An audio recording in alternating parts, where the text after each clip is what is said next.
Halo, selamat datang kembali di channel Cerita Mulu. Pada video kali ini, kita masih membahas tentang cerita Abu Nawas. Judulnya adalah Menyuruh Abu Nawas Memenjarakan Angin. Baginda Raja malah kena batunya. Nonton video ini sampai akhir ya, karena di akhir cerita kita akan menceritakan pelajaran apa yang bisa diambil dari kisah ini. Menyuruh Abu Nawas memenjarakan angin. Baginda Raja malah kena batunya. Pada hari itu, Abu Nawas tengah menikmati pagi yang cerah di rumah saja. Tiba-tiba utusan Baginda Raja datang mengganggunya. Tuan diminta Baginda menghadap, ujar sang utusan tanpa basa-basi. Setelah sedikit berhias, Abu Nawas berangkat ke istana diiringi sang utusan. Singkat cerita, sesampai di istana, Raja sudah menunggu. Akhir-akhir ini aku sering mendapat gangguan perut, Abu, ucap Raja mengawali pembicaraan. Abu Nawas agak bingung juga, tetapi ia bersabar menunggu Baginda menyelesaikan titahnya. Kata tabib pribadiku, aku kena serangan angin, lanjut Baginda Raja. Abu Nawas tiba-tiba mendapat firasat buruk. Pasti ini ujian lagi, pikirnya. Urusan sakit perut jelas menjadi urusan tabib. Abu Nawas merasa tidak ahli soal penyakit. Ampun tuanku, apa yang bisa hamba lakukan? Tanya Abu Nawas akhirnya. Sederhana saja, aku hanya menginginkan engkau menangkap angin dan memenjarakannya. Titah Baginda disambut wajah bengong Abu Nawas. Benar juga firasat Abu Nawas. Raja sedang menguji kecerdikannya lagi. Merasa tertantang, Abu Nawas pun langsung menjawab. Siap Baginda, beri hamba waktu, jawabnya. Abu Nawas diberi waktu 3 hari. Ia pun meninggalkan istana menuju warung kopi. Ngopi dulu, biar otak encer, pikirnya. Orang-orang yang ada di warung kopi serentak berdiri begitu melihat Abu Nawas datang. Rezeki nggak kemana, celutuk mereka. Sudah biasa, Abu Nawas dikenal dermawan. Mereka memastikan kopi yang sudah diseruput bakal dibayar si cerdik yang baik hati ini. Aku lagi mumet, tutur Abu Nawas sembari menaruh pantatnya di kursi kayu. Orang-orang langsung terdiam. Dari istana pasti dapat proyek. Tebak di antara mereka. Kalian bisa menangkap angin dan memenjarakannya? Tanya Abu Nawas. Mereka saling pandang. Gila, ucap mereka geleng-geleng kepala. Angin kok ditangkap? Abu Nawas berdiri dan meninggalkan mulut melongo mereka. Hei, mau kemana? Teriak salah satu di antara mereka. Pulang, jawab Abu Nawas dengan langkah gontai. 3 hari begitu cepat datang. Tapi tak perlu kaget. Wajah Abu Nawas berseri-seri. Berkali-kali ia mengelus-ngelus perutnya. Ia pun menuju istana dengan langkah ringan. Sudahkah engkau berhasil memenjarakan angin, wahai Abu Nawas? Tanya Baginda Raja tanpa basa-basi lagi. Sudah Paduka yang mulia, jawab Abu Nawas membuat orang-orang di istana penasaran. Si cerdik ini mengeluarkan botol yang sudah disumbat. Kemudian ia menyerahkan botol itu kepada Baginda.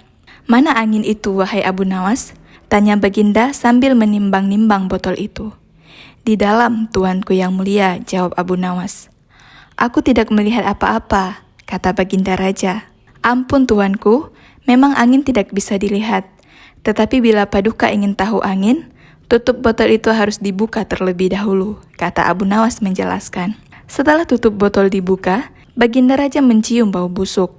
Bau tersebut tidak asing bagi Raja karena bau yang menyengat hidung itu adalah bau kentut. Bau apa ini, wahai Abu Nawas? Tanya Baginda marah. Ampun tuanku, tadi hamba buang angin dan hamba masukkan ke dalam botol.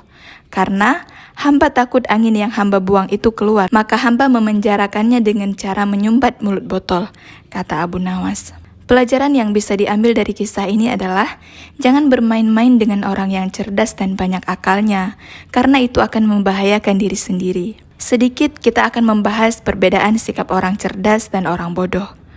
Dunia penuh bermacam manusia dengan tingkat intelijensia masing-masing. Hampir semua orang merasa dirinya cerdas walaupun sulit mengukur kecerdasan diri sendiri. Intelijensia sangat penting dalam kehidupan, khususnya dalam karir profesional. Kecerdasan bisa menjadi aset terbaik demi karir. Persoalannya adalah banyak orang yang merasa pintar tetapi sebenarnya tidak begitu.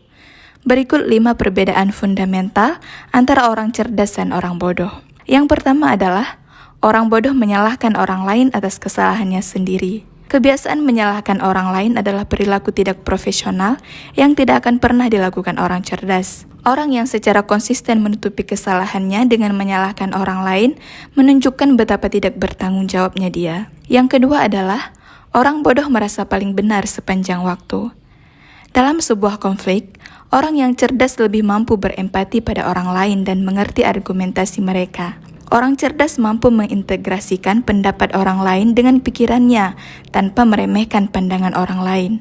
Sebaliknya, orang bodoh selalu merasa perlu untuk berargumentasi dengan orang lain untuk memastikan bahwa dirinya yang paling benar. Bias kognitif yang dialami orang bodoh membuatnya tidak mampu untuk melihat kemampuan sendiri, sehingga selalu merasa dirinya superior. Yang ketiga adalah orang bodoh bereaksi terhadap konflik dengan kemarahan. Si cerdas juga bisa marah, tetapi marah yang bijaksana. Berbeda dengan orang bodoh yang bereaksi berlebihan dalam segala hal yang tidak menyenangkan hatinya. Yang keempat adalah orang bodoh mengabaikan kebutuhan dan perasaan orang lain. Orang cerdas cenderung mampu berempati dengan keadaan orang lain. Tetapi, orang bodoh selalu mementingkan dirinya sendiri. Dia cenderung tidak mampu untuk melihat kebutuhan dan perasaan orang lain dengan karena egonya. Yang kelima adalah orang bodoh merasa lebih baik dari siapapun. Orang cerdas cenderung mampu memotivasi atau menolong orang lain. Hal ini dilakukan karena mereka percaya diri akan kemampuan sendiri, tanpa takut dikalahkan orang lain. Sedangkan orang bodoh akan melakukan segala cara agar dirinya terlihat lebih baik dari orang lain. Mereka percaya bahwa dirinya jauh lebih baik dari semua orang. Demikianlah video kali ini, semoga bermanfaat.